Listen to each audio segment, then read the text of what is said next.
Greetings!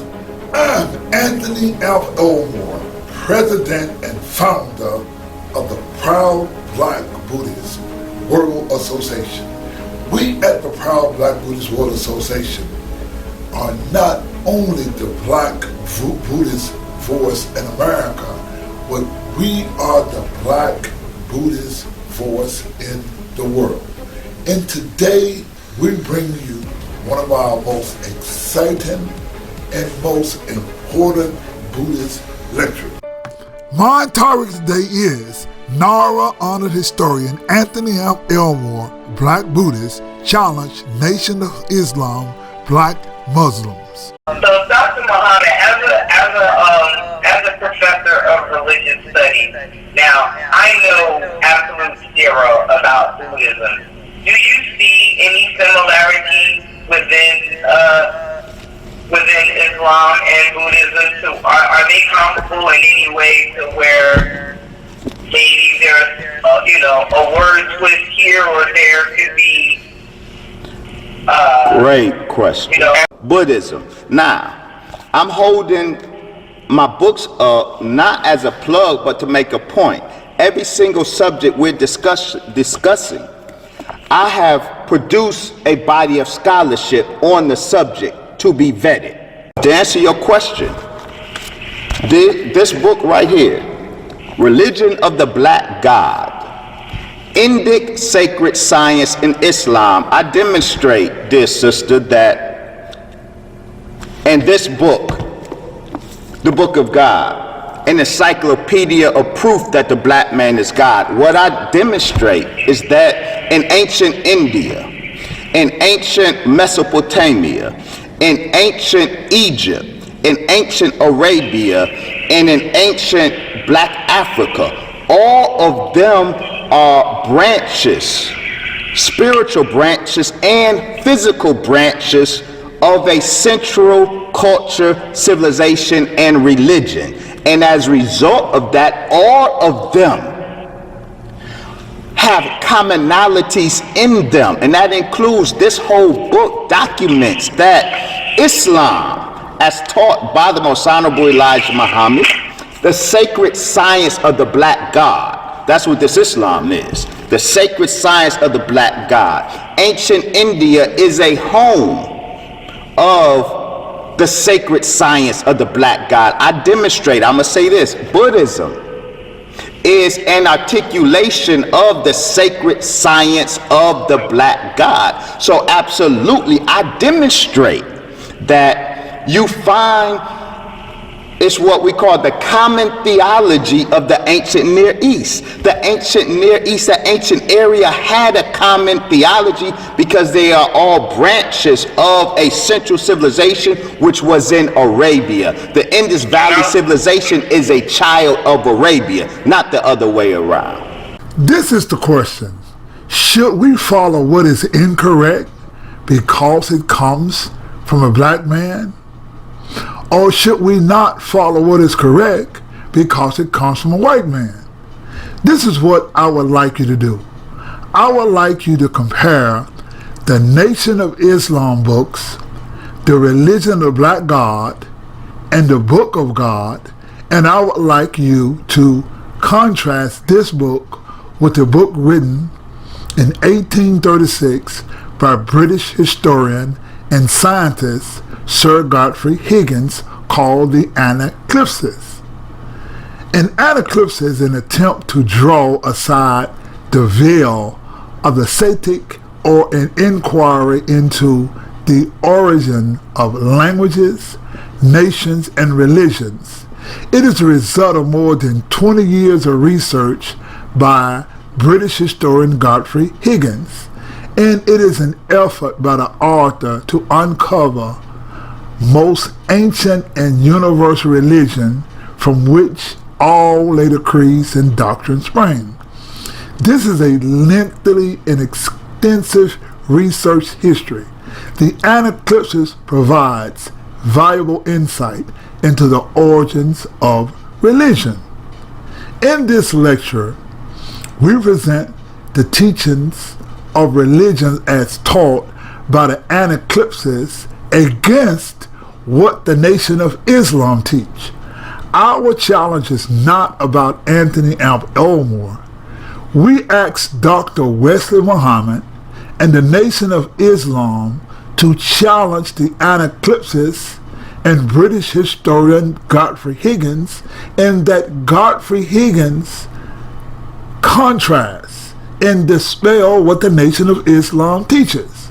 You see, based on archaeology, anthropology, genetic science, literary science, and linguistic science, what Dr. Wesley Muhammad and the Nation of Islam is teaching is misleading black people, and their teaching that espouse that the Indus Valley is a branch of a central civilization that was a part of Arabia.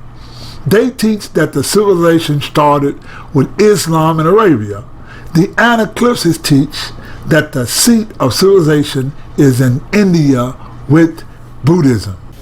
In the Anacalypsis, Godfrey Higgins writes about the Black Buddhist religion. And this is what he says, quote, "The time has now arrived when it becomes proper to enter upon the examination of the doctrines of the celebrated Buddha of India, which were the foundations of all the mysticisms of the Western nations, as well as those which have seen of Krishna, and from these two were supplied the superstitions which became engrafted into the religion of Jesus Christ." Unquote. See, this British historian writes that the foundations of all the mysticisms of Western nations come from the Black Buddha in India. See, what we know as the religion of Jesus Christ all comes from the religion of the Buddha. This idea that all the teachings of Christian religions come from the teachings of the Black Buddha of India is verified via archaeology, anthropology, literary science, and genetic science. Today, we want you to stop the video, go get your notes, and confirm many of the things we say. Now, let us bring this concept into a 21st century paradigm.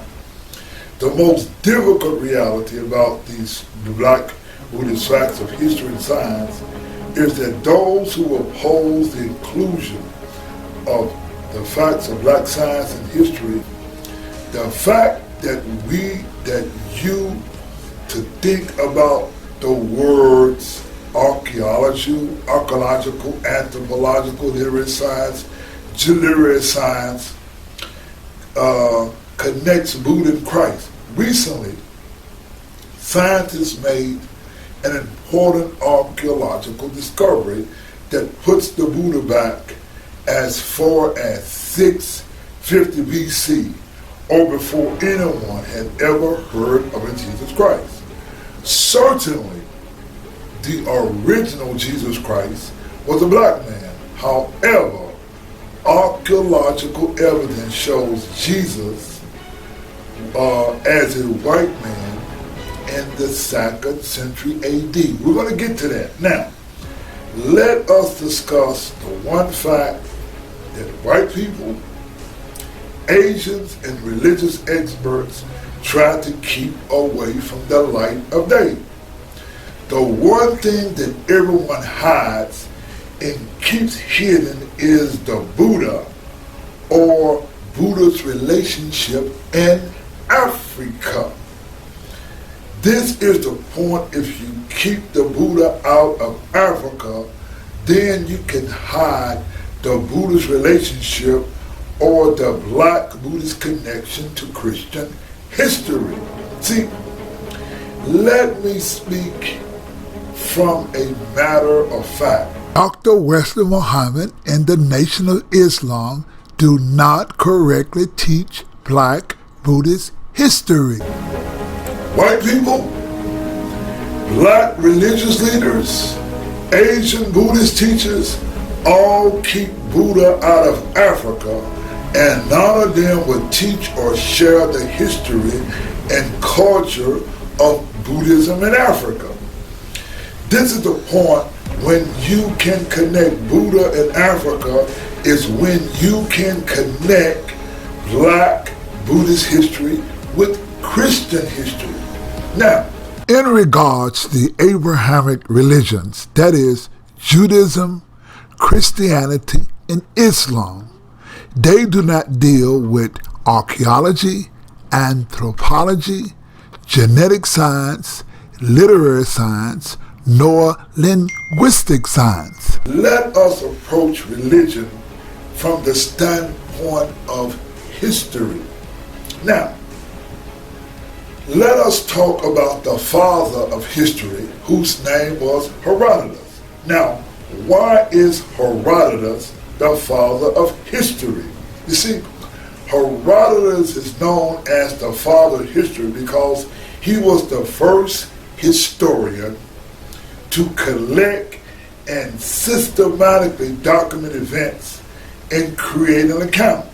He compiled these accounts into his single major work known as, quote, the Histories. Now, Herodotus lived about 484 BC to 425 BC. This means that Herodotus lived over 200 years after the death of the Buddha. Imagine the age of the United States of America, and then something coming up over 200 years after the age of America. Things, a lot can change. Now, this white historian wrote down the Black Buddhist history. Let us delve into Black Buddhist history and its relationship to Africa. Now let me explain why white people do not tell Black people about Black Buddhist history in Africa. It is only in the Black Buddhist history that connects Black people to the two Ethiopias. Now, let us be clear. The Nation of Islam, white races, Asian races, and Black Christian historians are not going to connect or reveal Black people to the two Ethiopians. Buddhist history is Black history. When you learn your Black Buddhist history, you will learn the Black Buddhist connection to Christian history. Now, let's kind of get into a little history, and I want you to Google some words. Now, the first word I want you to Google, I want you to Google a river. Now, this river is called the Saraswati River. Now, this river dried up about 4,000 years ago. From this river emerged a Black people and a culture twice as large as Egypt and Mesopotamia combined. These Black people along the Saraswati River built a city so complex that the world had to wait 2,000 more years to the rise of the Roman civilization for sanitation and town planning to reach a comparable level. You see, what white people often teach is that Black people grew up uneducated, uncivilized, and they didn't become civilized until white people came on the scene. But when you study the Saraswati River culture, you will learn that Africans or Black people had a civilization with running bathroom, running water, toilets, a sewer system, dynamic urban planning 2,000 years before white people even had such things. What is a sad commentary is the fact that you got Dr. Wesley Muhammad and the Nation of Islam teaching nonsense that this black civilization where Buddhism came from, that happened thousands of years before there was ever a Saudi Arabia, is some way the child of Islam. Saudi Arabia did not happen until thousands of years after this civilization. The Nation of Islam is more interested in teaching their black Islamic supremacy than teaching the true facts of black history. This civilization of the Saraswati River is also known as the Harappan culture. Now, these are two names for the civilization. It's called the Indus Valley and is commonly known as the Harappan civilization. This is what white racists try hard to prove. White racists attempt to use history to support white superiority and the inferiority of black people. When you have evidence of blacks who were scientific, cultural, and far advanced in science thousands of years before whites, there is silence. Now, why is the Saraswati River and the Harappan culture important? This is important because we find that this black, advanced, sophisticated nation in India, whereas these same black people would later come to create another civilization called the Magadha Empire. This empire was built from the people and the culture of the Harappan Empire. Now, we know the name of the founder of the Magadha Empire. His name was Sisu Naga. From Sisu Naga, we come to know a black Naga king who was a contemporary of the Buddha. His name was Bimbisara. We can empirically and absolute logically prove that there were no people known as white people in India at this point of history. Now, let us move over 200 years after the death of the Buddha, and we come into written evidence of the white historian Herodotus. Herodotus wrote about both India and Africa. Now, the Greeks called black people Ethiopians or burnt skin. Now, Plato, Alexander the Great, Diogenes, Laterus, Strabo, Philos, Judaeus, Titus, Flavius, Clemens, and all white historians confirm about the Buddhists and Buddhism coming to Greece, Rome, Ethiopia, Axum, Egypt, Persia, Babylonian, Arabia, Jerusalem, and almost all of the world. You see, there are two literary statements we want to quote from Herodotus. And quote, upon his return to Greece, they gathered around and asked, tell us about the great land of blacks called Ethiopia. And Herodotus said, quote, there are two great Ethiopian nations. One is Sin, India, and the other is Egypt. That's from Dorius, Greek historian, 100 BC. Herodotus writes about India, quote, all the tribes I mentioned, their skin are much the same color, much like the Ethiopians. Now this is from the history Herodotus. Now, this is what British historian Sir Godfrey Higgins writes about Herodotus and Buddhism. Herodotus speaks of Nero as the cradle of the Gymnosophists or Buddhists. Higgins writes, quote, "We see here that the followers of Buddha are called Gymnosophists. It has been observed that the Nero of Ethiopia was Viru. This is confirmed by the observation of Helidorius that the priests of Nero were of a humane character and were called Gymnosophists." This humane character that he's talking about is the Christian or the brotherly love of the Buddhists. Now,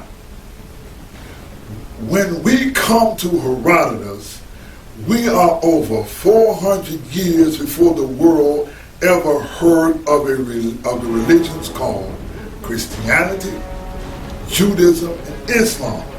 We at this point, based on Herodotus, learn that there were two Ethiopias. Now, let us connect the two Ethiopias, India and Africa, with a people and a history.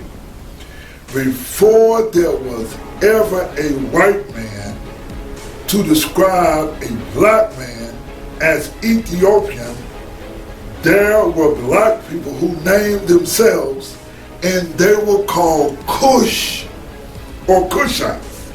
Now, the kingdom of Kush was an ancient kingdom in Nubia located at the confluence of the Blue Nile, the White Nile, and the River Abara, in what is now Sudan and South Sudan.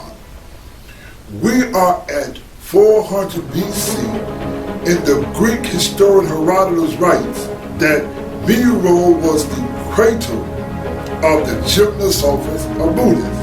Now, how do we connect the Buddhists from India to Nubians in Africa?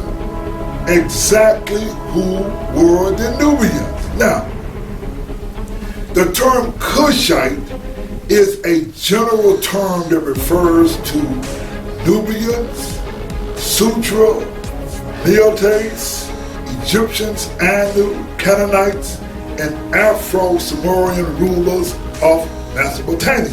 See, linguistic and archaeological evidence suggests that the Dravidian pre-scribes held to a religion that reflects Proto-Saharan beliefs and practices. Now,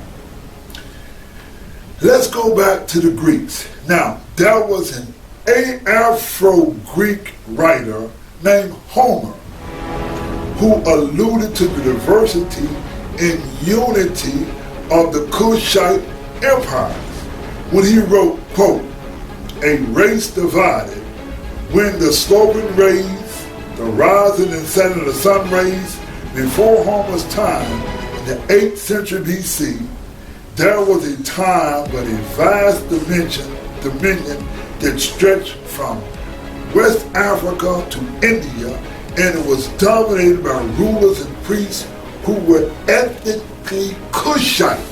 Now, this is what you must understand about the Buddhist religion. Early Buddhist practitioners, the Buddhists were Kushites. They are different names for the same people in India. They are known as Dravidian. Now, the Dravidian and the Nubian are the same people. All these people were Afro-Asian, and they spoke the same language.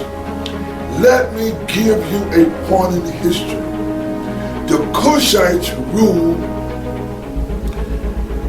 the world, and in Japan they were called the Anu, or the original people of Japan. They were in China, they were in Asia, they were all over the world.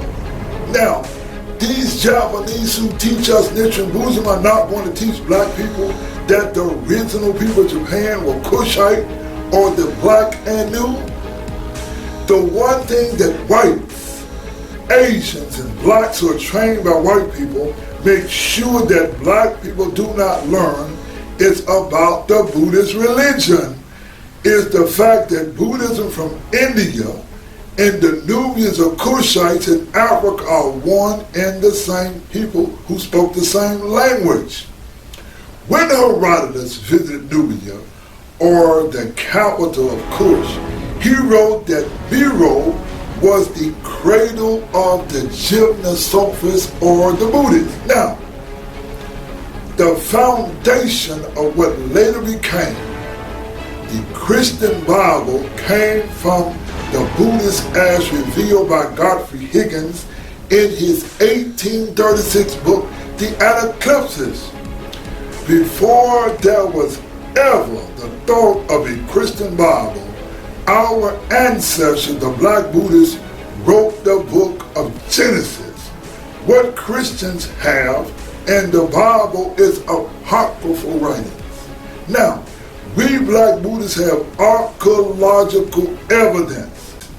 What is not taught about Christ is the fact there were two Christs in history. There is the African Christ, which is the original Christ, and there is the Roman Christ. Let me make this very, very clear. We proud Black Buddhists love, respect, and honor the African Christ. There is clearly a history, culture, and African background of the African Christ that has been written out of history. For those of you who would like to know the difference between the African Christ and the Roman Christ, the difference is Abraham. It is British historian Godfrey Higgins who teaches us that Abraham was a Brahmin, and Abraham means a Brahmin.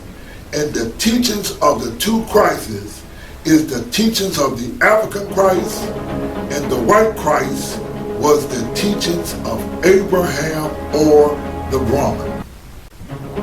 On page 256 of the Anacalypsis, Godfrey Higgins writes, quote, "The real, true, conscientious Buddhists must have been an exact prototype of Jesus Christ, as I shall prove both in doctrine and practice," unquote. You see, the real and original Christians in world history were the Black Buddhists. For the record, before any white man ever thought of being a Christian, the real and original Christians were Black Buddhists. Now, on page 230 in the Anacalypsis, Godfrey Higgins writes, quote, for the origin of the cross, we must go to the Buddhists and the Lama of Tibet. In Tibet, this cross is called a dajori.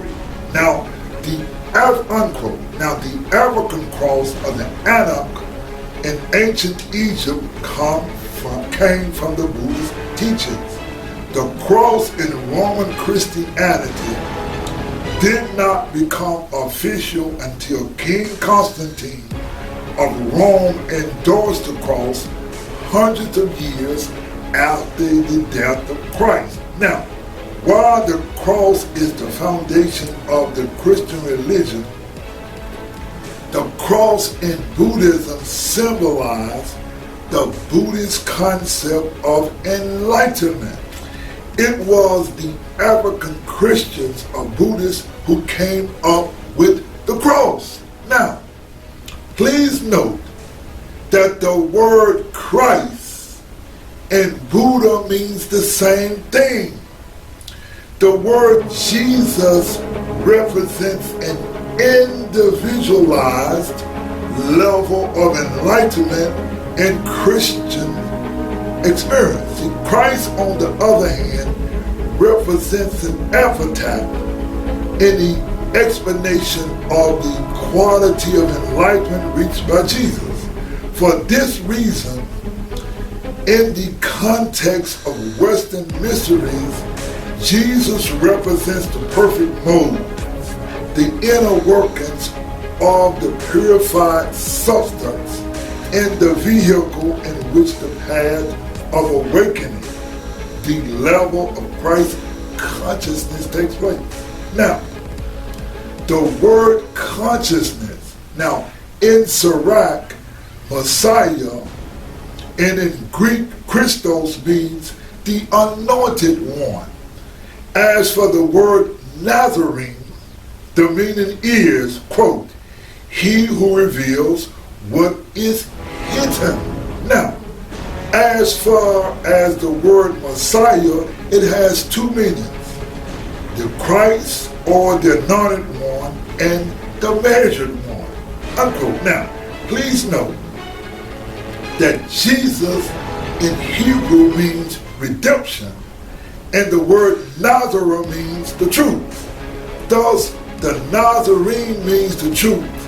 Jesus had attained Nazarita, perfect spiritual enlightenment, and that he also taught this path to others. Hence, Jesus and his disciples were Nazarenes, or Nazarenes, meaning followers of the mystic path to God, or the pure being.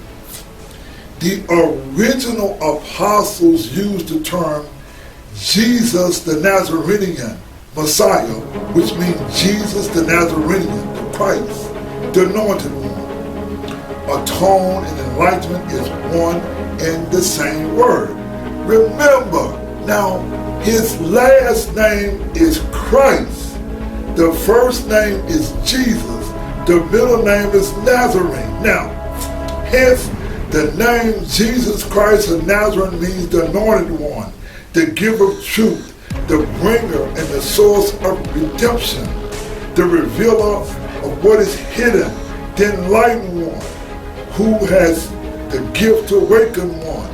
The teachings of Christ and Buddha was originally based on the teachings of enlightenment. Now, let us move back to that famous river that dried up. It's called a Saraswati. Now, let's talk about the Harappan and the Valley civilization. Now, this is the major sin of white historians. 2,000 years before any white people had indoor toilets, urban planning, and sophisticated cities, black people called Kushites ruled the world. What white people do is disregard archaeological and evidence, and what you see in the movies about black people is that they project black people as natives, like in the Tarzan, and the understanding that we have of black people is people without an education, a civilization, and written history. Now, in regards to black people, if you want to understand the black Buddhist connection to Christian history, then you must get an understanding of the Brahmin teachings in India. See, originally, Brahmins were black people in India who opposed or who had distorted views of Buddhist teachings. The Brahmins hated Buddhists so much that when they got into power in India, they destroyed Buddhism, and they brought in foreigners in India to destroy the Buddhists. The foreigners that they brought into India to destroy the Buddhists were white people. These white people mixed with the black Indians, and they took over the religious teachings of India, and they became the new religious teachers in India, whose goal was to destroy the Buddhist teachings. I want you to look at these Indian Semites. They are the people in history who we know as Semite people.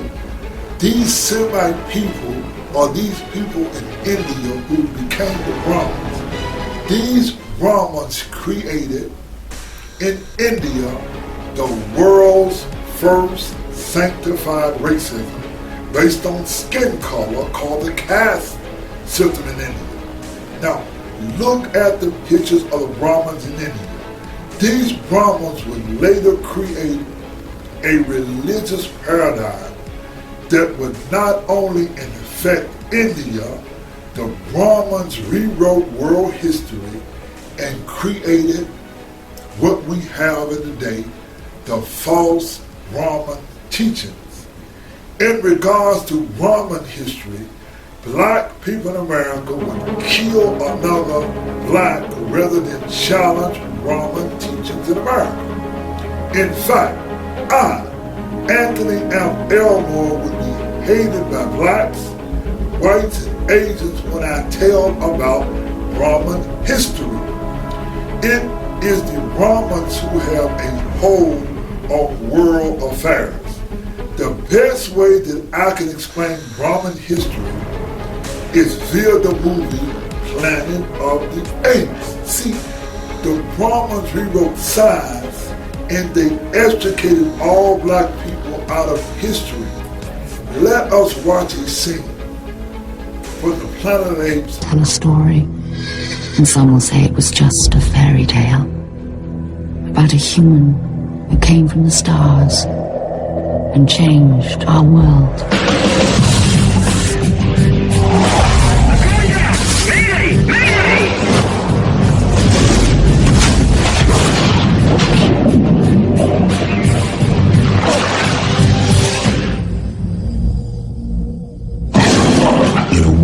Where freedom is history. Where am I? What is this place? Get 'em out! And get 'em clean! Brutality is law. Rise when your master enters. The powerful rule by fear. Next you'll be telling us these beasts have a soul. Is there a soul in there? It's disgusting the way we treat humans. How the hell did they get like this? What other way would they be? If they see you on the street, they kill you on sight. You stay here, you're already dead. Where are you from? United States Air Force, I'm going back, but... Some humans have escaped. Is there another way out of the city? I can show you the way. They travel with apes. Declare martial law. We underestimate this human. The hell are they? The story is spreading through the villages. They all want to see this human who defies the apes. Full division! Full battle ready! It's over, there's no help coming. You came. Sound the call to march! Get me the spaceman.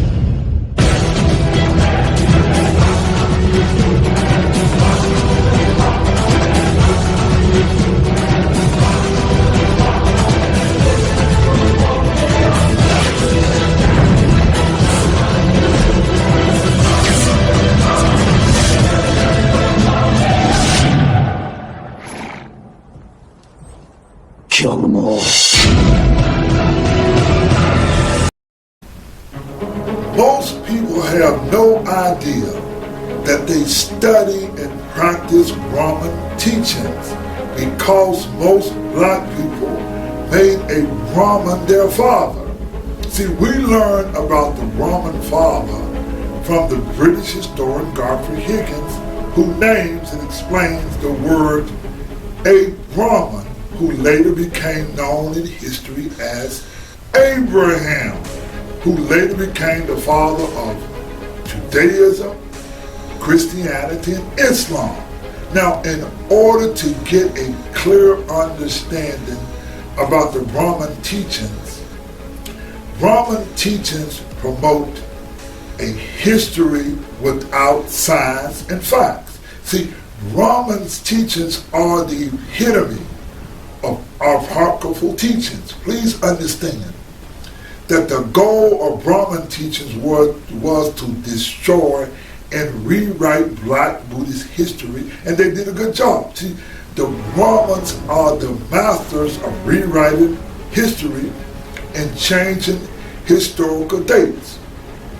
There are two names in history that the Brahmins rewrote and changed the story. Now, in ancient literature, the word Hindu is nowhere to be found. There is no such thing in white ancient writings as Hindu. The other word you must understand is Judaism. See, the Brahmins created non-Buddhist religions of Hinduism and Judaism. This is what most people do not understand. White Hinduism and Judaism is the same religion. They use Hinduism and Judaism to destroy the Black Buddhist religion. This is what you must understand. Now, the way the Brahmins rewrote history and wrote black people out of history was through false writings called the Vedas. Now, in the Anacalypsis, Volume 1, 396 reads, quote, "The Arabian historians contend that Brahma and Abraham, their ancestor, are the same person. The Persians generally call Abraham Zarathustra. Cyrus considered the religion of the Jews the same of his own. The Hindus must have come from Abraham or the Israelites from Rome." Now, the word Abraham is derived from the Sanskrit word Brahma. The root of Brahma is Ra, which means to grow or multiply in number. In addition, Lord Brahma, the creator God of Hinduism, is said to be the father of all men and exalted of all gods, for it is from him that all beings were generated. Thus again, we come to the meaning exalted father. This is a clear pointer that Abraham is none other than the heavenly father Brahma. The Temple of Mecca was founded by a colony of Brahmins from India. It was a sacred place before the time of Muhammad, and they were permitted to take pilgrimage to it from several centuries after his time. Its great celebrity as a sacred place long before the time of the prophet cannot be doubted. Let us stop this lecture and go back to Dr. Wesley Muhammad in his books, The Religion of the Black God and the Book of God.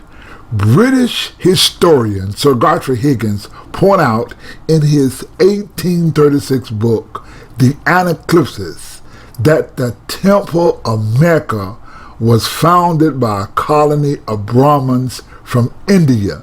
They point out the time and the date when Mecca was founded. Dr. Wesley Muhammad saw Mecca as a place of gods, whereas in reality, Mecca was founded by Brahmins from India. The father of the Brahmin is Brahma or Abraham. This is what you must understand about Dr. Wesley Muhammad and the Nation of Islam. They will try to attack me, Anthony of Elmore, instead of dealing with the facts of history. You see, the scholar, scientist, historian, and author of languages, Sir Godfrey Higgins' teachings is based on archaeology, anthropology, genetic science, literary science, and linguistic science. Dr. Wesley Muhammad cannot present any archaeology, anthropology, genetic science, literary science, and linguistic science to prove that Mecca is the root of civilization. In fact, the teachings of Abraham come from Brahma. There is no archaeological, anthropological, genetic science, literary science, or linguistic science to even prove the existence of Abraham. The story of Abraham comes from the story of the Hindu Vedas. So when you see Abraham and you see Noah and you see Moses, all of these teachings come from the Hindu Vedas, and they are false teachings without any science. Let us look at the Black Buddhist and ancient history in Africa. Please Google the word Haikos. Now, please, we explained that the Kushites ruled the world. In ancient India, they were known as Proto-Dravidians. Now the Hyksos were black people from India who conquered Egypt. Although they were from Asia, they were Cushites. They were known also as the Shepherd Kings. What you have is different names for the same people known as Cushites. See, for thousands of years, the Cushites in Africa interacted with their Asian brothers. Let us go back to the time of the son of a Cushite king, Shakyamuni or Siddhartha Buddha. The Buddhists were shepherd kings. Now, this is what British historian Godfrey Higgins writes on the matter. Quote, I suppose the shepherd kings who conquered Egypt were the Rajputs or Buddhists of the country of Raja Bedouins or Rajasthan. The Israelites, as well as the royal shepherds, were both in fact Arab tribes also from Arabia on the Indus. From Raja and Punt or Buddha came the name the country of the Rajputs or royal Buddhists. From Punt was the name Buddha. The inhabitants of that country were Pali or shepherds. From Punt was the name Buddha. Now, they came from a country called Arabia as they crossed the Western Arabia en route to the Abyssinia, Ethiopia. When forced forwards by succeeding tribes, they left behind them to the peninsula the name of Arabia, which it still possesses. Unquote. Now, do not take my word for it.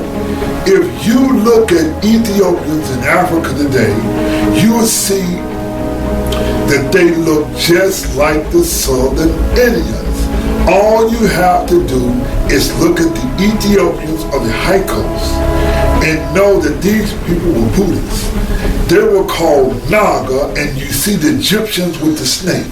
Please note, the cobra is indigenous of India, but you see the cobra in Africa. Shakyamuni Buddha was called the Lion of the Shakas. And when you look at the Buddhist temples in Asia, you see the lion. The lion comes from Africa, not Asia. Look at Roman history of the Bible. We find absolutely no archaeological, anthropological, literary science, genetic science of the Bible history, but we find archaeological, anthropological, literary science, genetic science of the Black Buddhist connection to Christian history. This is what British historian Godfrey Higgins writes about Nubia or the Nubians. He says, Mr. Franklin says, quote, another striking instance is recorded by the very intelligent traveler Wilson regarding a representation of the fall of our first parents, sculptured in the magnificent temple of Istanbul in Nubia. He says that a very exact representation of Adam and Eve in the Garden of Eden is to be seen in that cave, and that the serpent climbing the tree is especially delineated, and the whole subject of tempting of our first parents most accurately exhibited. How is the fact of the mythos of the second book of Genesis being found in Nubia, probably 1,000 miles above Halifax, to the Aints to be accounted for, except that it came from Upper Egypt with the first Buddhists or Gymnosophist, unquote. You see, there is a total different interpretation of the Buddhist interpretation of the book of Genesis, and that the way it is interpreted in Buddhism. Now, we have archaeological, anthropological, literary science, genetic science, that not only that Buddhists came from India to Africa, we connect Black Buddhists to Christian history.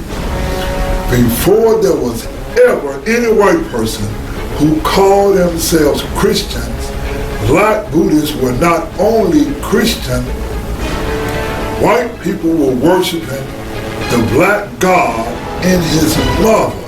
Let us look at what British historian Sir Godfrey Higgins writes about this matter. Quote, in book 152, the same work De Abstinia Porphyry informs us that in very old times, the sacrificing of, indeed, the use of flesh of animals was not practiced either by the Athenians or the Syrians.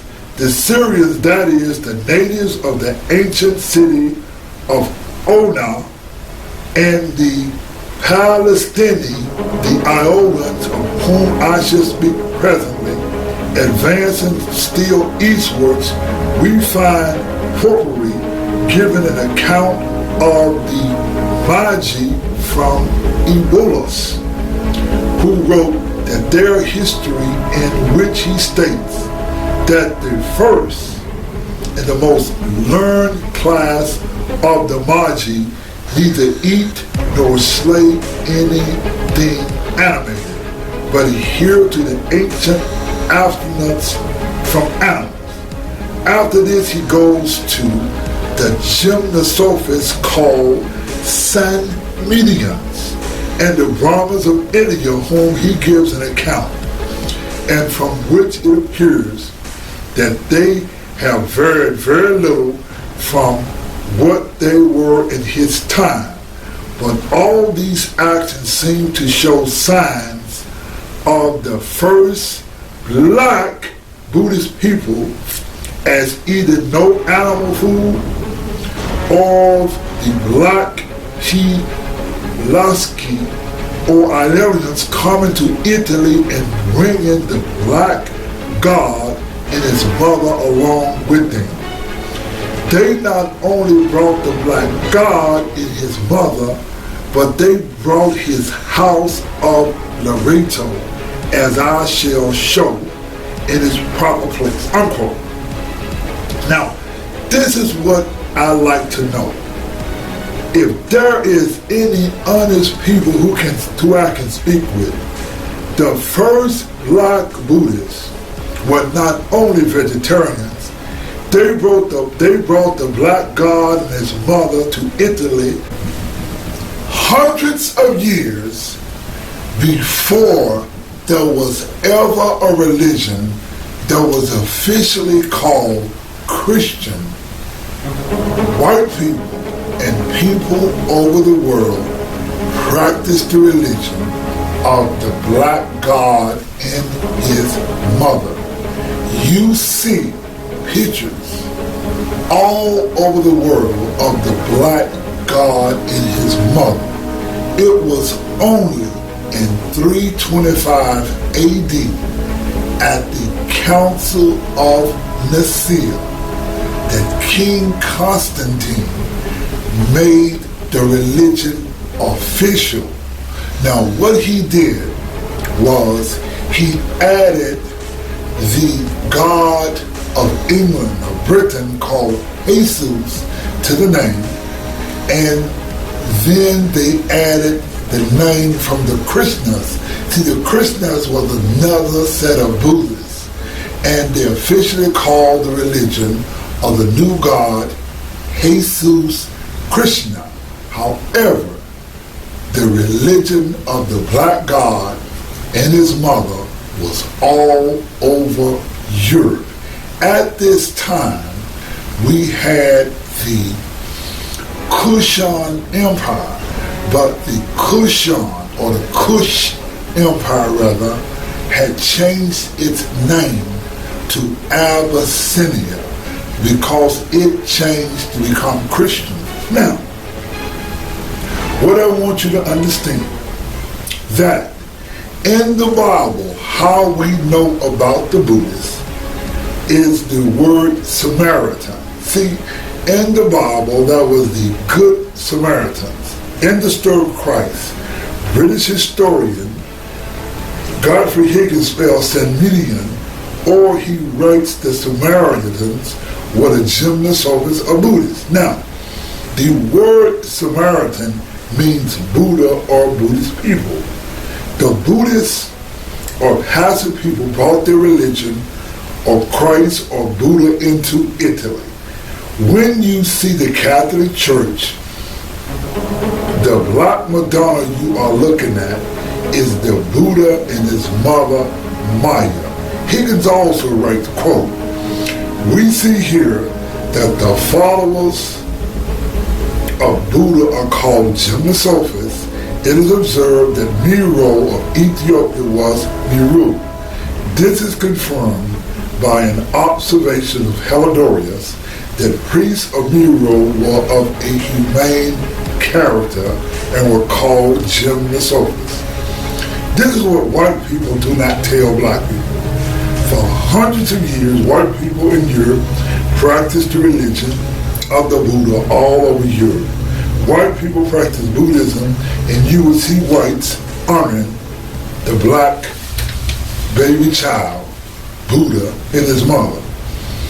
I beg my viewers to stop and think for a moment. How is it that we find all over Europe the image of a black god and his mother? Just Google the Black Madonna and try to find out why we have the Black Madonna. When you research such things, like the Da Vinci Code idea is conjured that it is somehow connected to forbidden secrets of Mary Magdalene. See, ladies and gentlemen, there is a secret regarding the Christian religion, and the secret is, quote, the Black Buddhist connection to Christian history. These secrets have been unraveled hundreds of years ago by British historian Sir Godfrey Higgins. Again, I repeat what he writes, quote, "But all these accounts seem to show signs of the first Black Buddhist people as eating no animal food, or the Black Pelagasi or Armenians as coming to Italy and bringing the black god and his mother along with them. And they not only brought the black god and his mother, they brought his house of Loreto." What you will find is that these stories were engrafted from the Buddhist religion. You do not have to take my word for it. The Christian story, Sermon on the Mount, and the Buddhist story, Temptation of Mara, is the same story. Mara is called the devil. The story of the prodigal son comes right out of the Lotus Sutra. This and Christianity are the same stories. Now, the way to bring everything to perspective to understand how white people wrote black people out of the story, when you bring black people to the story, you can connect the dots. See, Buddhists, Christians, and black people in early religious history are one and the same people. The way whites changed the story was to extricate black people out of both Christian and Buddhist history. Please note, Buddhism and early Christianity is one and the same religion. Let's see how we can make the story clear. In ancient world history, whites wrote out the fact that most of the world practiced the Buddhist religion. It was not called Buddhism, nor was it called Christianity. Let me put this in a way to show you, in a way that you understand. Now, in the Christian Bible, there's the story of the priest, the Levite, and the Good Samaritan. In ancient times, the Buddhists or Gymnosophists were called Sumerians. There are two spellings of the word. The other is Sanmedean, that's S-A-M-A-N-E-A-N. If you Google the word, you will find also the word Gymnosophist, which means Buddhist. See, Gym means naked, Sophist means philosophers. Buddhism is simply what the religion was called just a few hundred years ago. It would be very, very hard for anyone to believe Anthony and Elmore. However, the concrete proof, the smoking gun, is that the original Christ of Black Buddhists from India are those Black Madonnas all over Europe. There is no way anyone can explain how white people all over Europe came to recognize and worship the Black God and his mother. Please understand what Roman King Constantine in 325 AD at the Council of Nicaea made official in Rome was the Christian religion. Again, he used the two names, Jesus and Krishna, that later became known as Jesus Christ. If you Google December the 25th, it is the birthday of the Buddha, it is the birthday of Krishna. All of this ties in. Now, it is very difficult and almost impossible to understand the parallel course of the two religions happening in our world at the same time. You see, there was the Brahmins and the Buddhists. There were two competing religions. Originally, the Brahmins were black people in India, but they killed the Buddhists and they brought in the whites to subdue black Buddhists. The children of the whites who mixed with the blacks ruled northern India, and they set up not only the world's first sanctified religion called the caste system. These light-skinned rulers known as Brahmins came up with a new religion. It was called Hindu.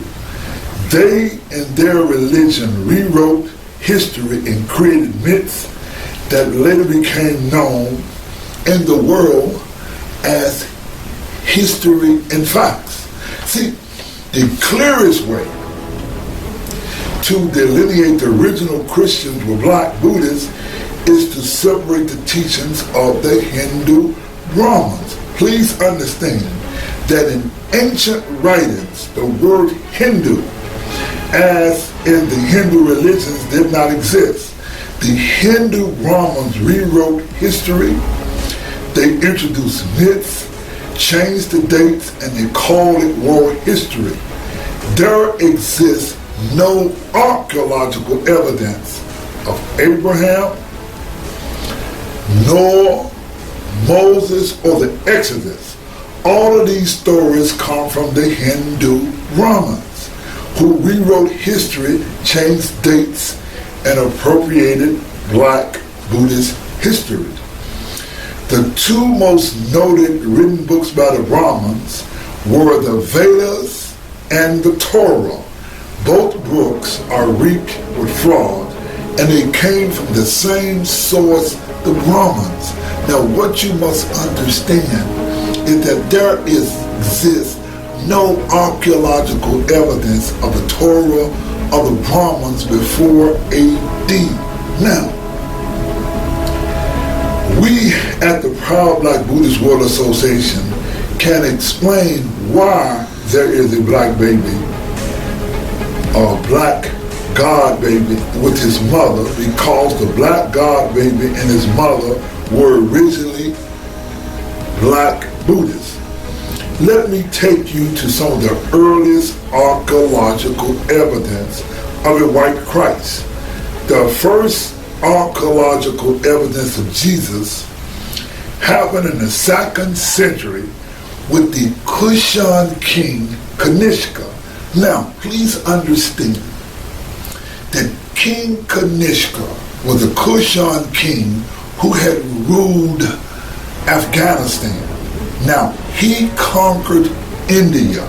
Now, for hundreds of years, the Greeks had introduced or had adopted the Buddhist religion. Now, when he conquered India, he changed the Buddha from black to white, and he created the beginnings of the Christian religion, and that in the 2nd century AD, he created what is called the Gandhara images. And when you look at these images, for example, you see one of the mother of the baby being bathed, or you see the 12 disciples. You see Buddha had 12 disciples, Jesus had 12 disciples. What they did was they took those pictures of the Greek-like images of Buddhists, and that is your foundation of the Christian religion. In fact, the first evidence of the Christian religion is on a Kanishka coin. On one side of the coin, you have Buddha, and the other side of the coin, we have Jesus. Now, you see, although we can show Black Buddhist association with white people before the time of Alexander, please view the images of Alexander the Great with Buddhists. See, the ancient Greeks before Alexander was associated with Black Buddhists. There was a black man who was Socrates. He was a Gnostic or a Buddhist. Socrates taught Plato, Plato taught Aristotle. Aristotle taught Alexander the Great. Before there was ever an idea of a Jesus Christ, Greeks practiced Buddhism. What I want you to do, this is evidence of this, just Google the word Greco-Bactrian kingdom along with the Indo-Greek kingdoms, the easternmost part of the Hellenistic world, covering Bactria and Sardinia in Central Asia from 250 to 125 BC. Now, it was centered on the north of present-day Afghanistan. The expansion of the Greco-Bactrians into present-day eastern Afghanistan and Pakistan from 180 BC established the Indo-Greek kingdom, which was to last until around 10 AD. Now, you got to understand, you see, let's go back into India. Around 185 BC, the Brahmin general by the name of Pushyamitra Sangha killed the last Mauryan king, and they kicked the Buddhists out of India. Now, we can go to 155 to 130 BCE to the Greek king Menander. Now, he's also known as King Melinda. This was a great white Buddhist king. They got the stories of the answers of King Melinda and Buddhist history. You see, the Roman Empire was built from the Black Empire of the Etruscans, who were Buddhists.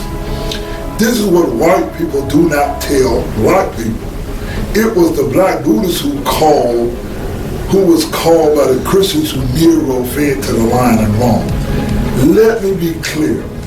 The world's first missionary religion was Buddhism. It was the Black Buddhist king Asoka who peacefully spread the Buddhist religion around the world. That is evidence of what King Asoka did. It got into Africa and it got all over to certain European countries. Now, let's get to this. Abraham represented the Hindu Brahmin Jews. Now, what you must understand is that Judaism was not a monolithic religion.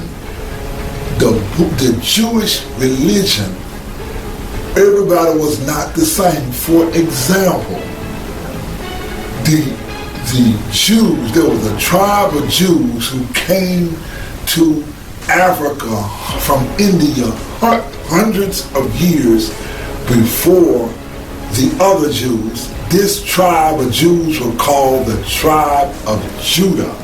the tribe of Judah is the same tribe as the Buddha. In fact, the Buddha, Shakyamuni, was called the Lion of the Shakas.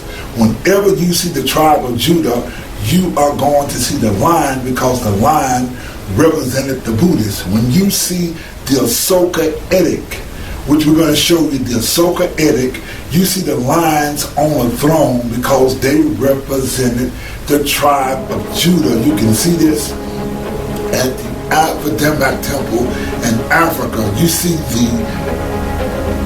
the Naga, which the Buddhists were Nagas, or the cobra snake coming out of the lotus flower, and you see that beautiful throne. This is in Africa. Now, what happened was that the people all over Europe later came to accept the Buddhist religion. Now, it is only the proud black Buddhists who teach the true history that the original Christ were black and Buddhist.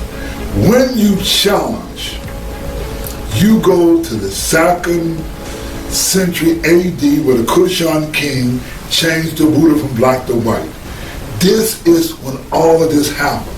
Now, all one has to do is look at the Gandhara carvings of the Buddhists, and you will see the first foundation of the Christian religion, whereas Christians were moved from black to white. Now, what I want all the experts to explain to me is why we find the black Buddhist god and his mother all over Europe. King Constantine sanctioned the Christian religion at the Council of Nicaea in 325 AD. The name again was Jesus Krishna, or Jesus Christ, became officially the name of the religion. But before it was the Christian religion, this religion was all over Europe. Now, the story of Jesus and Buddha is the same story and the same God. The story of the birth, death, and resurrection come from the new religion that King Kanishka and Ashwagosha created, called Mahayana Buddhism. All the story, the birth, the death, and the resurrection of Christ comes from Mahayana Buddhism. Mahayana Buddhism was started by King Kanishka. Now, let us deal with Buddhism in Asia hundreds of years before Buddhism arrived in Asia, meaning China and Japan and Tibet. See, Buddhism became Christianity before these religions even got to Asia. Now, let me tell you how Christianity happened. You see, Christianity started with a group of Buddhists. They were not called Buddhists, but they were called Essenes. Now, the Essenes were a sect of Second Temple Judaism that flourished in the 2nd century BC to the 1st century. The Essenes lived in various cities, but congregated in a communal life dedicated to asceticism. Some groups practiced celibacy. They volunteered poverty and daily immersions. The Essenes, again, were the Buddhists. Now, we move to the Hebrew king, Alexander Jannaeus. He was the king of the Hebrew king of Judea from 103 to 76 BCE. He was an Essene or a Buddhist. How do we know? Because he left a Buddhist koan. Now, the Buddhist koan shows the Dharma wheel. This shows that he was a Buddhist.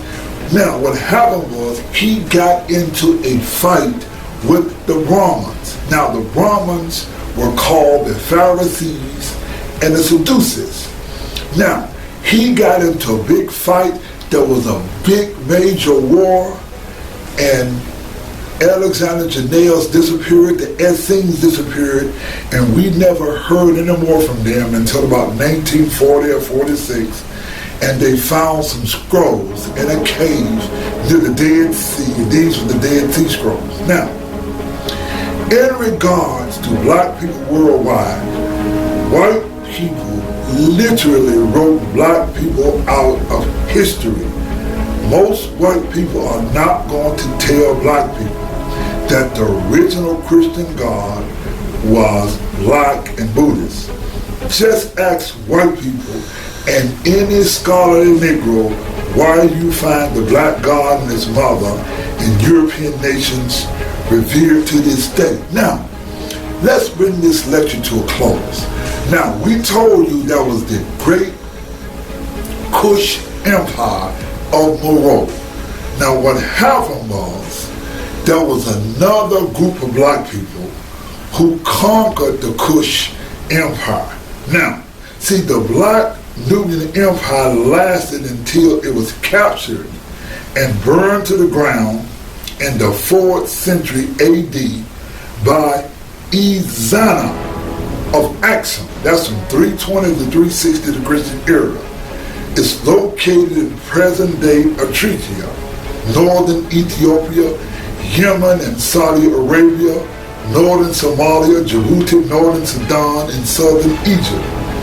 King Ezana, he was trained by some shipwrecked Christians from Syria, and he grew up in Ethiopia, but what he did was he changed the religion from Buddhism to the Christian religion. This is how it happened in Ethiopia. What we know today as Christianity is simply Greek-style Buddhism. The original Christians were Black Buddhists, and the original Christians was Buddhists. That is us, the proud Black Buddhists. The essence of Buddhism is the Dharma. When you understand the Dharma, you will get an understanding of Buddhism. Now, I'll attempt in this part of the lecture to explain how Islam adopted Buddhism. Please understand that there is a perpetual battle of Brahmanism and Buddhism in our world. There is Brahman Islam and there is Buddhist Islam. There's a Brahman Christianity and there's a Buddhist Christianity. Let me explain Islamic Buddhism. Now, the one person most noted for the start of Islamic Buddhism is Caliph al-Ma'mun. Now, he was the grandson of the Prophet Muhammad. Now, the Dharma is the essence of Buddhism. The Dharma includes the teachings of the Buddha, but the Dharma is not limited to the teaching of the Buddha. The Dharma, explained in a simple way, is understanding natural laws in our universe. When Caliph al-Ma'mun got into power, he did not believe in the practice of Brahman Islam. In America, we only know of Baghdad as an evil place, most noted for Saddam Hussein and Arab terrorists. Now, humanity owes a lot to al-Ma'mun and actually Islam or Arabs, in that they created what we call a Dharma in Baghdad. Baghdad was actually the center of learning. Like, while most people just think of Baghdad as a bad place, al-Ma'mun encouraged all of the ancient writings to be translated into Arabic. Now, translators from abroad, certainly the Greek teachings were into Arabic. We know that Buddhism was widely practiced in Iran, and we know that the Lotus Sutra was translated into Arabic. Now, under the economic support of al-Ma'mun, he had a place called the House of Wisdom, and scholarship in general was encouraged. I mean, scientists from all over the world came into Baghdad. That's where we got the Arabic numerals. We got algebra, geometry, all the sciences, all of these things, all the medicines and many of the things we have today happened during the golden age of Islam, and it happened because Islam or Al-Imam started a culture that lasted 300 or 400 years in Baghdad, where all of the sciences and the enjoyments of science that we know today came from Arab people. Now, I also want you to understand and learn one thing. There is a man, his name was Al-Ghazali. Al-Ghazali. Now, he is known by historians as the single most influential Muslim after the Islamic prophet Muhammad. Within Islam, he is considered a Mujahid, or renewer faith. Now, according to tradition, it says these guys appear to restore faith. And he worked highly and acclaimed by contemporaries that Al-Ghazali was awarded the honorific title Proof of Islam. Now, he is cited mostly for bringing Islam back, because what he did was he got rid of all of the Hellenistic philosophy or all the teachings that people learned in Greece, and what he did was turn Islam into a closed society. Or what he did was he took the teachings of Abraham, which was the teachings of a Brahmin, and he brought those teachings back into mainstream society, and he closed Arabic people or the Islamic faith to relate to science and culture. And Islam is what is known today. So the person that's most noted for that is called Al-Ghazali. He was the man who actually destroyed the Dharma in Arabic country of Baghdad. We concluded this lecture pointing out Buddhist Islam.